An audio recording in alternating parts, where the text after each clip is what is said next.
Julie Otsuka. Thank you for being with us today at the Library of Maison de la Culture du Japon à Paris. You are an American writer of Japanese descent, and you've made yourself known through two books that were awarded several times. When the Emperor was divine, quand l'empereur était un dieu, and the Buddha in the Attic, certaines n'avaient jamais vu la mer, which has received the Femina Prize in France, Prix Femina du Livre Étranger. These books deal with topics that we know little about, like the immigration and integration of Japanese people in California, in America, in the early 20th century, and the internment of these Japanese and their children in concentration camps in the US during the Second World War, during the conflict between the US and Japan. What gave you the inspiration to write about this subject? Well, growing up in my family, I heard a little bit about what we Japanese Americans call camp. My mother, when she was a young girl, she was 10, and she was sent away to a camp in Utah. So I heard a few stories, but it wasn't really talked about. But I knew that my mother, my uncle, my grandmother had all been sent away to Utah during World War II. And my grandfather, I knew that he'd been arrested by the FBI the day after Pearl Harbor was bombed. But I didn't really know the details. And I think that in many Japanese American families, there's a lot of silence about what had happened. So, and I didn't learn about it in school at all, but I was really interested, I think, for myself in learning more about my mother and what it was, why she was the way she was and what she had gone through during the war. And I think writing my first novel was a way of trying to understand my mother a little bit better. The Buddha in the Attic is a work based on a great amount of testimonies. Most of them are testimonies of Japanese women who came to California to marry a Japanese man they didn't even know. Some are the testimonies of American citizens who saw the Japanese living under the order of American government. How did you document yourself to write this novel? I had to do a lot of research. I got the idea when I was on book tour for my first book, When the Emperor Was Divine, and after I would give a reading, this is in California where there are many Japanese Americans, so sometimes people from the audience would come up and they would start telling me stories about their grandmother or their great aunt who'd come over as a picture bride, and they would say, and when she got off the boat, she was shocked to see that her husband was so short or so dark or so old, and I heard many variations of the same story. So that's how I got the idea, and then I began to do research. There's not a lot written about women because most of history is written by men, and certainly not a lot written about Japanese women or about immigrants. So I read a lot of, there are some oral histories by, male and female scholars, but I was especially interested in books written by female scholars. So there were some oral histories of women who would come here as picture brides. But these were old books. And I looked at old newspapers from the 1920s, San Francisco newspapers, just because they're a really great source of period detail. And then I found one book at a bookstore in Seattle that was very hard to find, but it was hundreds of pages long. And somebody in the 1950s, a Japanese man in the Seattle area, had taken oral histories of local Japanese Americans there, and then in Japanese, of course, which I don't understand or read. And then somebody had translated all of his interviews into English. So that book was like my Bible. It was just full of information, and I've never found a book like that anywhere else. So it's hard. There's not a lot out there. But when you're writing historical fiction, you want to try and be as accurate as you can, but it is fiction, so I did make parts of it up, but it's based very much on my research. And the Buddha in the Attic is a work based, the book focuses on women's experience and feelings. And these young Japanese women on the boat that took them to California to marry a man they don't know are full of illusions. And many have been cheated by false pictures, as you said. And in reality, a painful waiting night and a very tough life is waiting for them. Yes. And how did that big remote marriage operation go? For most of the women, not well, but you know the word endryo, right? In Japanese, to endure. I mean, it's a very Japanese trait. I mean, most of these women stuck it out, but I mean, these were young. I mean, some of them were girls, 13, 14, 15 years old, and their husbands were middle-aged men. So life for them began with disappointment, and then they immediately went to work in the fields, many of them. So the marriages, for the most part, were not happy. But I think that once the women started to have children, they realized they could not leave their husbands. And also, in Japanese culture, it's very shameful to divorce. And they couldn't go back because most of them were very, very poor. And so they had no money to take the boat back to Japan. And also their families probably would not have, their fathers probably would not have welcomed them home because it would be shameful for the daughter to come back after a failed marriage. So, so very few people went back. There are a few young women who ran away from their husbands, but for the most part, they stuck it out. They weren't necessarily happy, but you know, in Japan back then, there was nobody married for love, and marriages were arranged anyway. So it's not as unusual as it may sound to us, to Westerners. So it was arranged marriage, often, by their parents or people that they wouldn't hear about their future husband until a week before they were about to leave. But that was, I think, part of the culture at the time also. Somebody else would arrange the marriage for you, and then you would just go forth into your new life. It wasn't really your own choice. Yeah. And in spite of this, did some of them appear to have had a happy life? A few, not very many, but a few. And I think the women became happier as they began giving birth to their children. And really, I think they just lived their lives completely for the sake of their children, because that is where they placed all of their hopes. Yes. In the Buddha, in the Ethic, there isn't one subject, but a choral of voices coming from all these women. On the other hand, when the emperor was divine, the story focuses on a family whose members aren't named. And can you talk about these stylistic choices? Yes, I work very intuitively and accidentally, so I sometimes stumble upon the right voice for a novel. But actually, my first book, When the Emperor Was Divine, with the unnamed family characters, that began as a short story. I didn't think that it would evolve into a novel. I actually began as a writer of comedy, and I'd never written anything serious. And then I wrote the first chapter of the book as a short story because I just had this image in my head of a Japanese American woman on the street in Berkeley just reading the evacuation notice for the first time. And I was just very intrigued, like, what would she do and what would she do that day after reading the sign? And I kind of followed her throughout her day, and that became the first chapter of the novel. But I wrote it as a story, not knowing that it would grow into something much larger. And I gave the mother a name in that first chapter. And then as I continued to write about the family members, I didn't give anybody else a name. And that felt right to me. And I couldn't exactly say why at the time, but I think looking back on it, I think that I wanted this to be a universal story.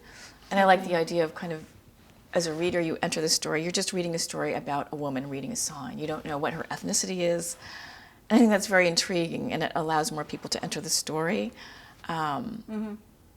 So that's how that stylistic choice of no names came about.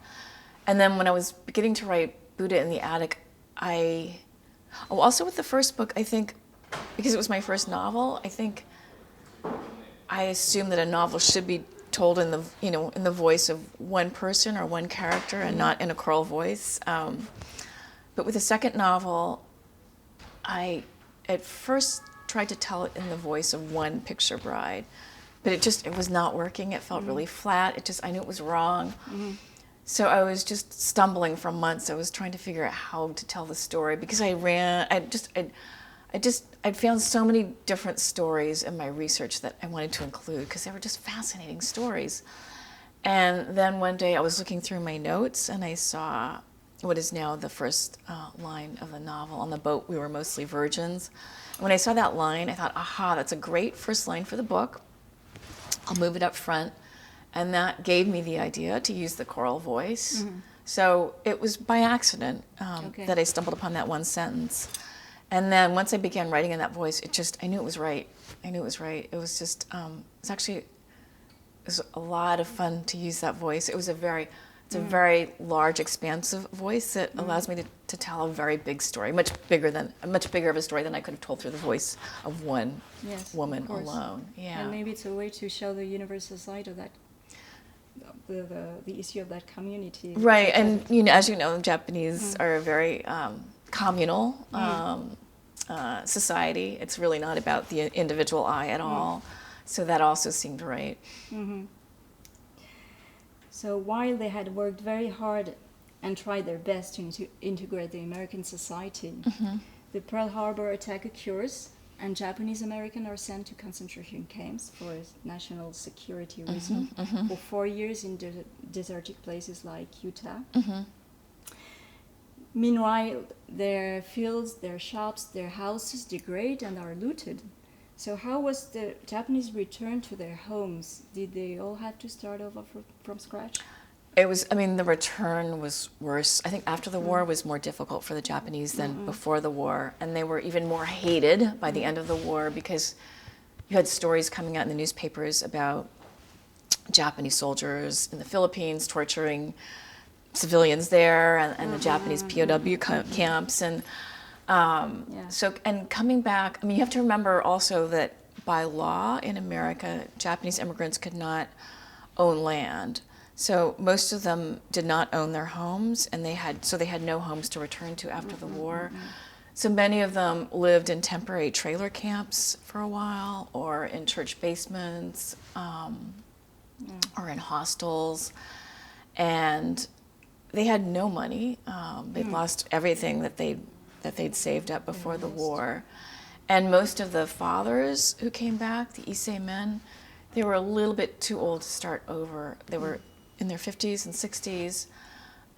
So life for them was really over. And for example, my own grandfather, when he came back, he was in a different set of camps run by the Department of Justice for men who were considered to be dangerous enemy aliens. And then he was reunited with the rest of his family in the camp in Utah, end of 1943. But when they got back after the war, they actually had a home to return to, because what people sometimes said, he bought his house in his children's name. His children were U.S. born, so they were citizens. So the deed to the house was in their name. So they were lucky in that they had a house to return to, but it was completely trashed. There was nothing left in the house. Many people had lived there. There was a kindly minister who had promised to rent out their house for them while they were away, and they never saw a penny, which was I think that's a very common story. People were often tricked. And when they came back, he was too ill to work, so my grandmother went to work as a maid. For the next 30 years, she just cleaned houses. And so the men who had been businessmen, successful farmers before, when they came back, a lot of them just ended up being as gardeners.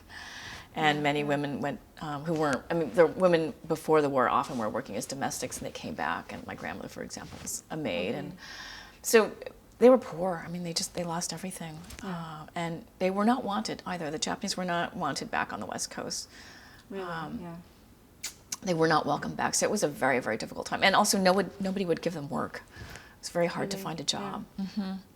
You also talk about you express the voices of neighbors and friends and classmates, witnesses to their disappearance. And how did they live that? I think most of their neighbors were relieved to see the Japanese go. There was very little opposition to their being sent away to the camps. It was overwhelmingly positive. The politicians wanted them to go. Mayors of every town wanted them to go. Everyone wanted them to leave. There were white farmers who coveted their land and wanted to take over their crops. So everybody wanted them out. And But there were a few good neighbors that I read stories about. You hear stories of neighbors, white neighbors, taking care of their Japanese neighbors' orchards for them while they were away, or their greenhouse for them, or storing their possessions for them, and the Japanese coming back and everything was still there. But those stories, I'd say, were the exception. And I think the attitude of many of the whites was just indifference. I think they didn't really care. And I remember my mother telling me when she came back, she was starting her freshman year at Berkeley High School. And none of her classmates, whom she'd known since she was in kindergarten, nobody asked her where she'd been, you know.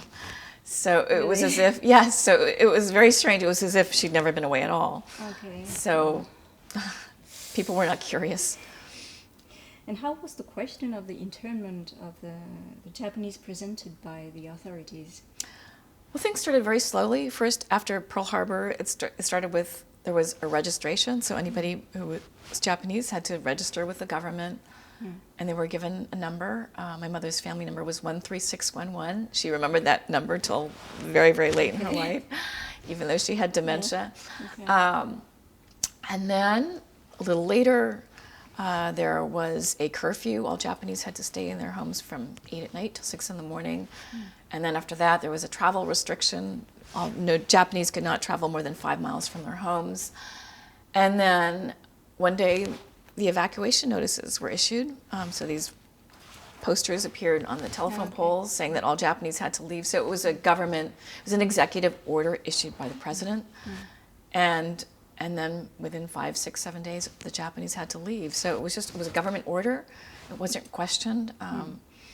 And within days, they had to, liquidate their businesses, their homes, and leave. So it happened slowly in the beginning and then quickly at the very end. And is it a part of the history of the United States known to Americans and assumed? It's known more on the West Coast, but even now, I travel all across the country speaking to mostly college-age students, and many of them have not heard anything about what happened to the Japanese Americans during the war. I'm shocked. When I was growing up, it was not taught. It was not in the history books at all. And now maybe you get a sentence or a paragraph in the history books, and sometimes you'll get a particular teacher who's very interested in the topic who might expand upon it and teach the students a little bit more about what happened during the war. But that, I would say, is unusual. But I think that more young people are learning about it now than before. And on the West Coast, people know more about what happened because that's where most of the Japanese Americans lived. On the East Coast, not so much. Of course. And what about the descendant of the Japanese? Is it a taboo subject? It's not taboo. I'm third generation. I think it was more taboo for the generation that came out of the camps to talk about it. Most of that generation remained very silent. They felt shame that they had been accused by their own government of being disloyal. So we don't complain about our troubles. So they just wanted to put it behind them. And I think it was just the second and third generation that began to question their parents and grandparents about what really happened. So I think, there have been many documentaries that have come out, and there have been a few works of fiction that have come out. But I think that the third generation is more curious and obviously more Americanized. And we have questions, for our parents and grandparents, and we want to know what happened before it's too late. Most of that generation is now gone. So it's not so taboo, I would say, among this generation, but it definitely was among the generation to come out of the camps. Now and through to January 25th, the Richard Brunel's play that was adapted from your work, The Buddha in the Attic, is playing at the Théâtre Quartier d'Ivry. How was that project born, and could you tell us about the play? I saw the play for the first time 2 nights ago, and I was amazed. It's just, It's stunning. I mean, it's so powerful because of the visual images. And I don't speak French, so I didn't understand most of what was said on the stage, and yet the story still comes through. Of course, I wrote the book, so I know what's happening, but still, the images are very powerful, and the sound is very powerful also. And I didn't know what to expect. I met Richard 2 years ago. I got an email one day out of the blue saying that he had read my book, and my editor here had recommended that he contact me. So he sent me the email, and he said he would be in New York in a few days. So we arranged to have coffee at my local cafe where I do most of my writing in this cafe. I wrote the entire book in the cafe, so we met there for about an hour, and he wanted, he said he was very interested in doing the play, and that he had done some readings with some actors, and he said it was very powerful, and he would like to stage a larger theatrical version of the book. And again, I'm very intuitive, so I trusted him, and I liked what he was saying. He seemed to have a lot of passion and care for these women who had never really been given a voice at all in their own lives. And I just had a good feeling about him. I mean, that was really all I can say. I didn't know what to expect. And then now here I am. But it's been an amazing experience. It's much more than I could have imagined. I couldn't really visualize it in the way that he presented it, and I think it was very emotional for me. It's just very, very moving. And to see your work presented in a completely new way that you yourself did not envision, it's kind of wild. It's just like he gives it a completely new and other life. That's great. Thank you very much, Julie Otsuka. Thank you, Cécile. Thanks so much. I guess that you have many reactions from the third generation of Japanese.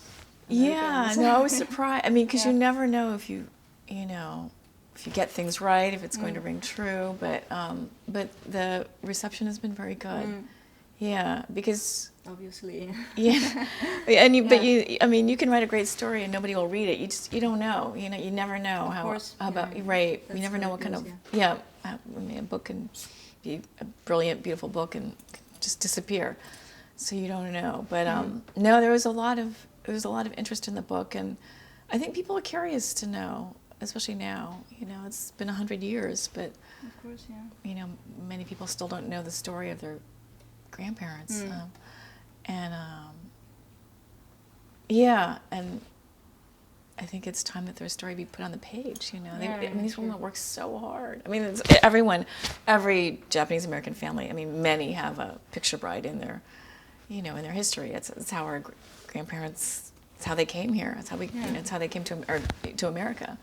So it's a common story, but it's just not really very much talked about. So I don't know if you know that, but in Paris there is an exhibition right now of the Dorothea Lange. Yes. I'm going there this afternoon with right. Richard. Yes, no, I'm very excited. And I think there is a few photographs of the Japanese camps. We found a photograph of my family that was taken by Dorothea Lange. Because most of her photographs, they were impounded by the government, so nobody saw them for years. And then I think in 2006 or 2008, they surfaced, and then they were made available online. So a friend of my uncle's was looking through the photographs, and he said to my uncle, I think there's a photograph of you and your sister and your mother, and it's a photograph of my mother, my uncle, and my grandmother right after they arrived at Tanforan, which was the temporary assembly center, which is a racetrack south of San Francisco. So all the Japanese Americans in the Bay Area had to go there first, and they lived there for 3 months, and then they were sent to the permanent concentration camp in Utah. So it's a photograph of them right when they first arrived. And it's my grandmother. I mean, there she was. And my mother. My mother's turned away from the camera, so I can't see her face. My uncle is like 7 or 8. It's amazing. And he's wearing a canteen. Do you know what that is? Around, it's like Canteen.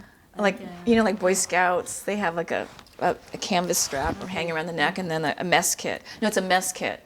So it's like two tin plates with fork, spoon, and knife inside that you, if you're going to camp, like summer camp, and you're a kid, you bring a mess kit. So he thinks he's going to camp, and then he's just gotten there, and he's like, he realizes it's like a different kind of camp. So he looks different from Boy Scouts. Yeah, I love that detail of the mess kit around his neck, because his mother obviously has allowed him to think that it's just a camp for kids, you know. So he doesn't know until the moment he arrives at some other kind of camp. He's too young to understand, but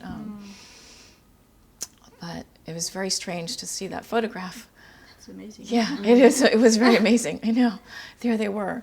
C'est au jeu de paume, c'est ça? Oui, au musée du jeu de paume. Yeah. En fait, elle est toujours en cours, mais ça va se terminer à la fin du mois. Did you go? Did you see the show? No, not yet, but I've heard about it, and I really want to go to see that exhibition, because it's really important to see. Yeah, she was very sympathetic towards the Japanese. I mean, Ansel Adams also took photographs of the Japanese in a camp called Maison. It's quite rare to see a photograph of the Japanese camp.